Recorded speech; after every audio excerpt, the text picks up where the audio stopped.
Las niñas, los niños y los adolescentes representan el 30% de la población total en México. Ellos tienen derecho a tener una familia, educación, salud, a vivir en paz. No obstante, son víctimas de la violencia intrafamiliar. En un comparativo entre los años 2015 y 2019, cifras oficiales apuntan un aumento de más de 70% en este tipo de asuntos. Hoy hablaremos de los derechos de las niñas, niños y adolescentes y de la capacitación de los operadores jurídicos en esta materia. Soy Verónica González, comenzamos. Hoy en Escuela Judicial conversaremos con Mónica González Contró. Ella es doctora en Derechos Fundamentales por la Universidad Autónoma de Madrid, abogada general de la UNAM e investigadora del Instituto de Investigaciones Jurídicas de la máxima casa de estudios. Es especialista en el tema de los derechos de las niñas, niños y adolescentes, profesora de la Facultad de Derecho de la UNAM y coordinadora del Diplomado sobre Derecho a la No Discriminación. La doctora Mónica González Contró es integrante del Comité Académico del Instituto de la Judicatura Federal. Le damos nuevamente la bienvenida a la doctora Mónica González Contró. Bienvenida a Escuela Judicial. Muchísimas gracias por la invitación. Pues para hablar sobre este tema de interés público y que estando en esta situación o en este contexto de violencia que estamos viviendo, que es complejo de por sí, en el que muchas veces se ven involucrados niñas, niños y adolescentes, ¿cuáles son las obligaciones del Estado, de las autoridades para que ellos puedan hacer efectivo de entrada su derecho a vivir en un contexto libre de violencia? Pues es muy importante la pregunta porque precisamente tenemos que partir de la base de que el estatus jurídico de una persona, niña, niño o adolescente, es un estatus jurídico muy especial, ¿no? Además de su condición de desarrollo o derivado de su condición de desarrollo, precisamente porque pues, se trata de una persona menor de edad. Y el derecho, digamos, históricamente, desde hace varios siglos, ha distinguido y ha marcado una distinción precisamente entre la minoría y la mayoría de edad. Y la minoría de edad precisamente hace que las personas estén sujetas al ejercicio normalmente de la patria potestad, ¿no? Reconociendo pues a la familia o a las familias como estructuras básicas de la sociedad. Pero es importante entender esto porque esta situación que el derecho reconoce, ¿no? Este tratamiento jurídico hacia la infancia, coloca a las niñas y los niños en una situación de mayor vulnerabilidad, digamos, pues por su condición de desarrollo, pero respecto también del Estado, hay obligaciones reforzadas en la garantía de los derechos.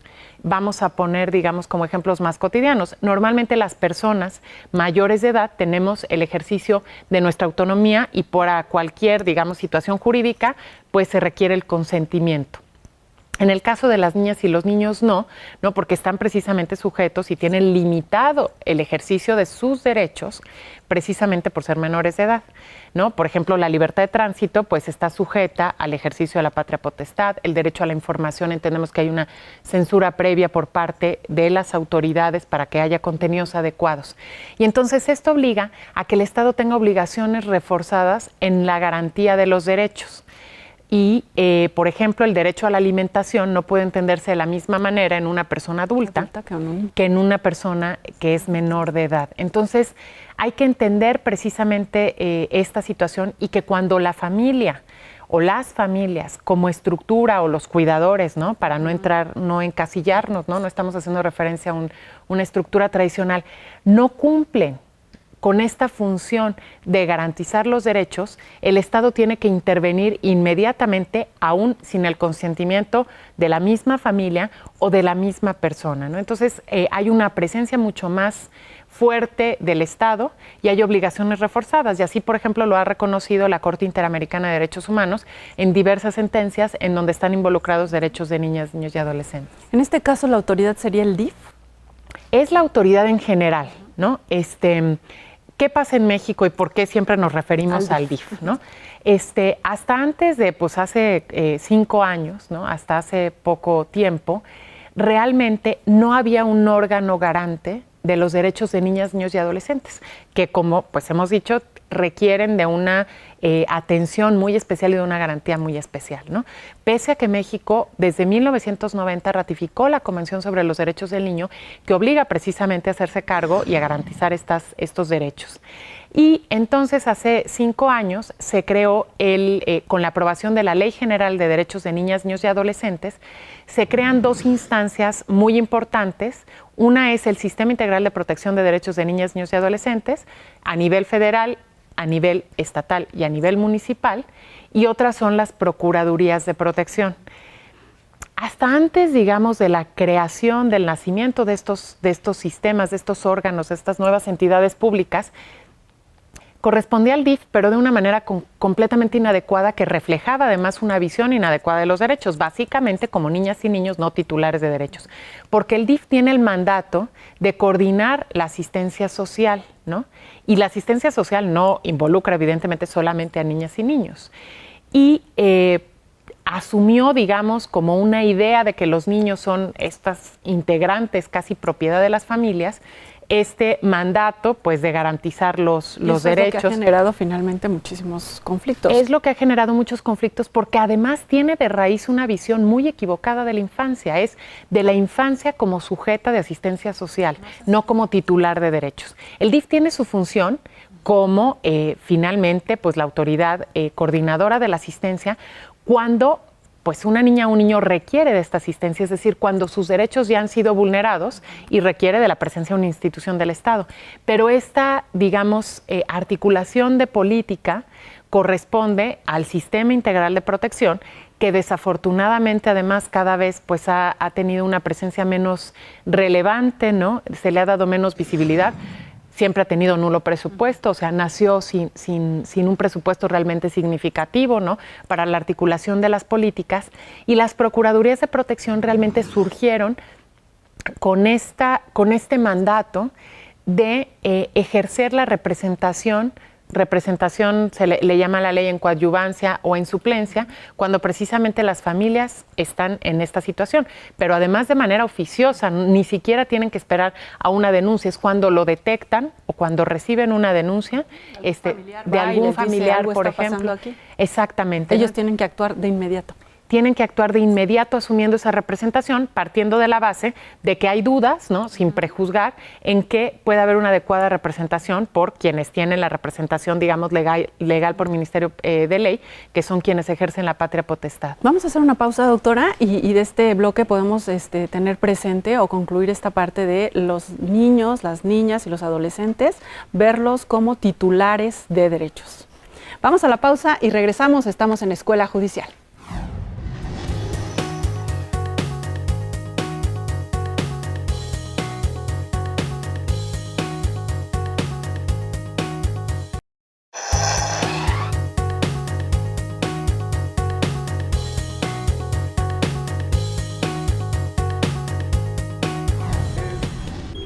Ya estamos de regreso conversando hoy sobre los derechos de las niñas, los niños y los adolescentes.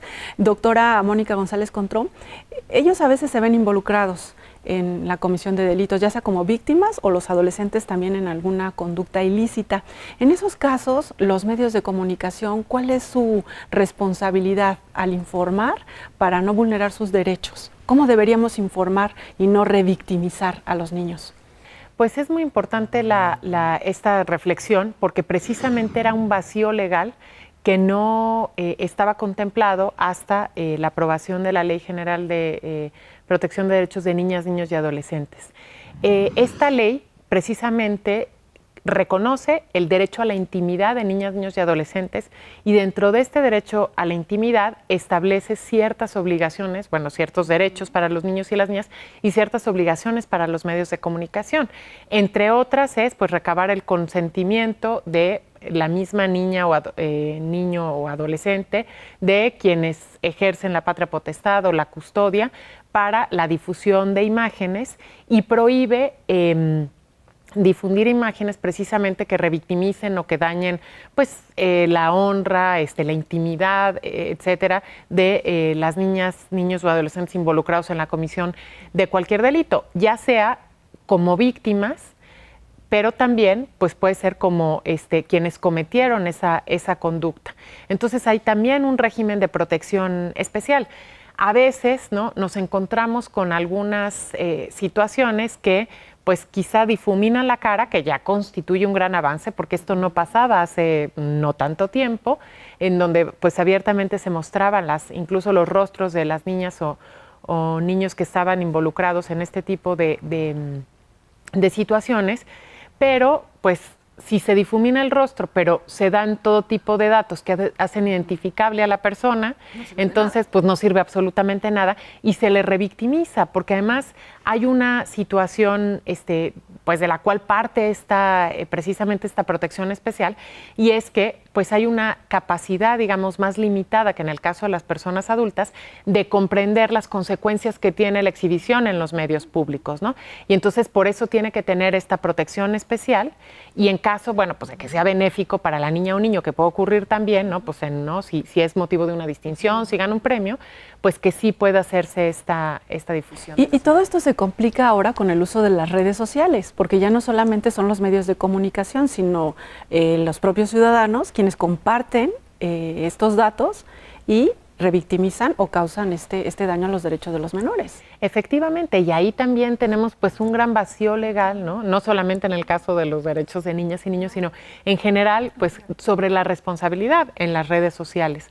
Pero por eso es muy importante que como ciudadanas y ciudadanos nos hagamos cargo de que también nosotros somos garantes de los derechos de niñas y niños y debemos respetarlos en este sentido y no reproducir este tipo de imágenes o de noticias que pueden colocar a una niña o un niño en una situación de vulneración de sus derechos. Ahora, retomando el asunto de en qué lugares son donde ven más afectados sus derechos, pues sigue siendo el núcleo familiar, ¿no? Los agresores siguen estando cerca de la víctima, cerca del menor. Sin duda alguna.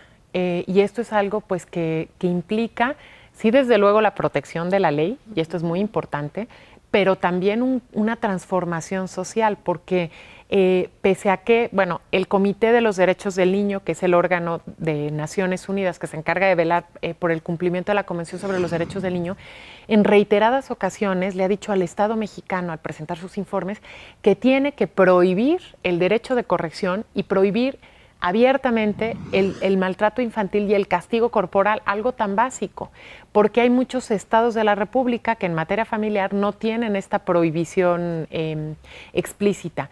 Pero aún así, aun cuando ya aparece esto en la ley general, el derecho a una vida libre de violencia, pues la realidad social nos pega a la cara, porque en algunas encuestas, ¿no? Principalmente en una encuesta realizada por el Instituto de Investigaciones Jurídicas, hace 5 años también, se preguntó a las personas en qué ocasiones se justifica pegarle a una niña o un niño. Y es impresionante porque la única respuesta correcta, y hay que ser muy claros, es nunca se justifica, nunca. Golpear a nadie se justifica jamás, ¿no? Solamente el 13% de las personas contestaron nunca se justifica.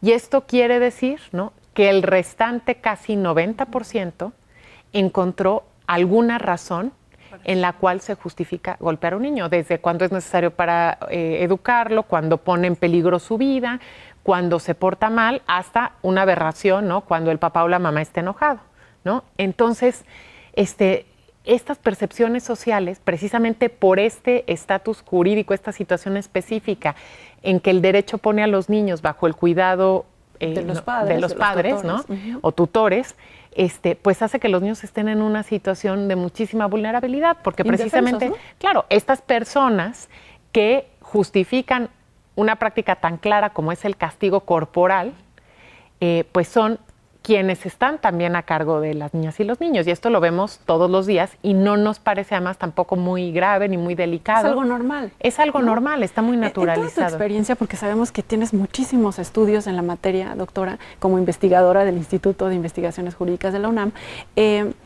esto obedece a la cultura, a la formación que nos han dado, ¿no?, por muchas generaciones. ¿Cómo lo podemos combatir? ¿Cómo erradicar esa visión? Mira, yo creo que es importante. En primer lugar, también hay otro dato importante de esta misma encuesta que yo quisiera rescatar.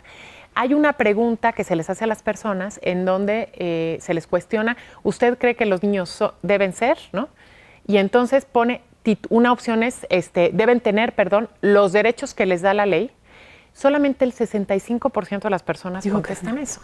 El resto contestan los derechos que sus padres les quieran dar o no tienen derechos porque son menores de edad en una menor proporción. Esto es gravísimo, o sea, porque podemos partir de que casi 4 de cada 10 mexicanos piensan que los niños no son personas, porque el artículo 1 constitucional dice que toda persona es titular de derechos. Entonces, el reconocimiento precisamente de su calidad de persona, titular de derechos humanos, constituye el primer obstáculo.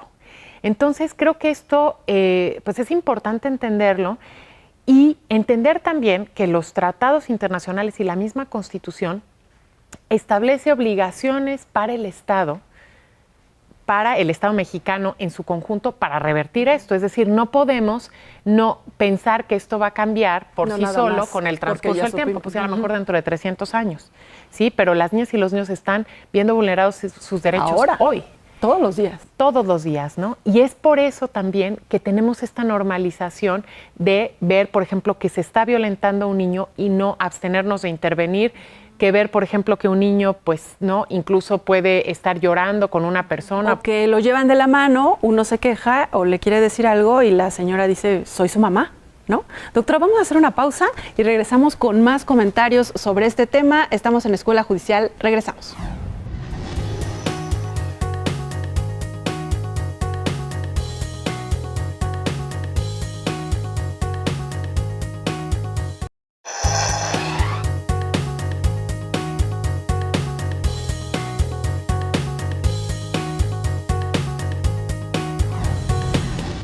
Ya estamos en la parte final del programa de hoy conversando sobre los derechos de las niñas, los niños y los adolescentes. Y doctora, ahora quisiera mencionar, en días recientes escuchamos noticias sobre desabasto en medicamentos para niños que tienen cáncer. Esto tiene que ver con su derecho a la salud. ¿Qué podemos comentar en esta parte? ¿Cómo los niños pueden hacer efectivo este derecho a la salud? Pues es un derecho, desde luego, pues muy importante, de los primeros, está reconocido expresamente en el artículo 4 constitucional y desde luego en la Ley General también hay un apartado completo sobre el derecho a la salud. Y esto implica, al igual que muchas otras obligaciones del Estado, un concepto mucho más integral, ¿no? Por ejemplo, el derecho a la salud tiene que implicar las campañas de vacunación, ¿no? Tiene que verse desde una perspectiva mucho más amplia, por ejemplo, a la salud física, desde el ejercicio en las escuelas, desde educación para la salud y para el autocuidado. Y en este sentido también el Estado tiene obligaciones reforzadas. Desde luego, si un niño tiene una enfermedad como cáncer o cualquier otra, pues hay una obligación del Estado que está reconocida convencionalmente y en la Constitución para garantizar el tratamiento, los medicamentos y absolutamente todo lo necesario para este derecho a la salud, que además pues es muy sensible porque las afectaciones también que puedan tener a la salud las niñas y los adolescentes pueden tener consecuencias pues muy graves también para la vida adulta, pues además de toda la situación que vive un niño, ¿no? El sufrimiento que tiene cuando ve afectada su salud. En este caso, estoy pensando, bueno, como adultos también tenemos este derecho a la salud, pero tratándose de menores, el Estado debe actuar con mayor prontitud, debe tener este interés especial. Por supuesto, incluso hay debates muy interesantes en relación con el consentimiento para los tratamientos médicos, ¿no? Es una pregunta abierta, ¿no? Una persona adulta, desde luego, pues requiere de prestar su consentimiento para un tratamiento médico. Pero ¿qué pasa cuando una niña o un niño no acepta recibir ese tratamiento médico? No es un debate abierto por cuestiones, por ejemplo, de creencias religiosas, que es un caso relativamente común, o por alguna cuestión de los padres o de los cuidadores. También este es un derecho que tiene una característica específica durante la infancia. Y no hay que perder de foco que se trata precisamente esto de un derecho de la niña o del niño, no es un derecho de los padres a que sus hijos sean vacunados, no pueden decidir ellos sobre, un tema, por ejemplo, porque a veces ya no quieren que les pongan las vacunas. Claro, hay todo un tema esto de las campañas antivacunas que está también muy en boga ahora, ¿no? Y entonces la perspectiva es una perspectiva de discusión normalmente desde los derechos de los padres y no centrada en el interés superior de la niña o del niño, ¿no? Entonces, desde ahí hay que empezar a promover el debate. Hay en estos casos en los que hablas como de situaciones médicas, ¿tú cómo consideras que debe ser tratado o en qué momento el niño sí puede ser escuchado, ¿no? Su decisión, en qué edad, ¿no? O el Estado tiene que decidir lo mejor para el niño, independientemente de lo que digan los padres. No, es una pregunta muy interesante y muy compleja que no se ha logrado resolver, ¿no? El derecho a ser escuchado, a dar su opinión en los asuntos que le afectan, es un derecho reconocido desde que el niño nace, ¿no? Porque los niños tienen formas aún antes de haber desarrollado el lenguaje verbal para expresar sus deseos, sus inclinaciones, en fin, ¿no? Entonces, este derecho no podemos acotarlo. Eso se distingue del derecho a dar el consentimiento o del consentimiento como un requisito legal para un acto jurídico. Y aquí lo que nos dice la observación general número 12 del Comité de los Derechos del Niño, que establece precisamente cómo se garantiza este derecho, es que hay toda una serie de pasos, ¿no? En primer lugar, se tiene que valorar también la madurez del niño, qué tanto, o de la niña, porque no es lo mismo, desde luego, una niña o un niño de 6 años que un adolescente de 15. Pero también hay diferencias entre adolescentes dependiendo del contexto, ¿no? Claro. En donde estén y de su nivel de madurez y su capacidad también para comprender las consecuencias de sus decisiones, por ejemplo, un tratamiento médico. Entonces aquí habría que hacer una valoración personal del proceso de cada niña o niño, que tanto está consciente de ello, y en su caso también, tomar en cuenta evidentemente la decisión de los padres, pero sino que intervenga también en algunos casos un órgano jurisdiccional que pueda valorar eso, también las opiniones médicas sobre el tratamiento, ¿no? Hay una sentencia que ya es clásica del Tribunal Constitucional Español de un niño de 12 años en donde justamente que pierde la vida precisamente por cuestiones religiosas. En un principio los padres se oponen, posteriormente, digamos, los padres dejan de dar su opinión, hay una decisión judicial y el niño se opone al tratamiento, ¿no? En este caso adolescente. Entonces, bueno, se dice, él ya tenía, ¿no?, la posibilidad de tomar su decisión, ¿no? Pero esto no se puede establecer una regla general, sino que son situaciones muy complejas. Son situaciones muy complejas que requieren precisamente de un equipo multidisciplinario que valore la propia capacidad de la niña o del niño, sus motivaciones para tomar una decisión o no, pero desde luego el valor fundamental que se debe preservar por sobre todo es la vida y la salud, ¿no? Doctora, se nos terminó el tiempo, siempre es un placer conversar contigo y así una rápida conclusión sobre la necesidad, la importancia de que los operadores del sistema jurídico estén muy sensibilizados porque estos asuntos, como mencionaste, una resolución de un tribunal, llegan finalmente a los tribunales, a los juzgados. Pues es muy importante precisamente, en primer lugar, tener conocimiento de la ley, ¿no? De todo el marco normativo, la ley, la Constitución, la Convención, y pues sobre todo aprender, ¿no?, a escuchar a las niñas y los niños. Para ello se requiere verdaderamente, pues sobre todo, tiempo, ¿no? Y sensibilidad. Creo que pues más allá de las ayudas técnicas que siempre son necesarias, de psicólogos, de pedagogos, nosotros podemos hacer este ejercicio de escucha, pero no podemos hacerlo desde la perspectiva de la persona adulta, sino poniéndonos precisamente pues en la situación del niño y tratando de empatizar con sus deseos, sus emociones y lo que quiere. Doctora, pues muchísimas gracias por habernos acompañado en el programa de hoy. Muchísimas gracias por el espacio. Gracias también a usted por acompañarnos, al equipo de producción que hace posible este programa. Los invito a que se queden en la señal de Justicia TV.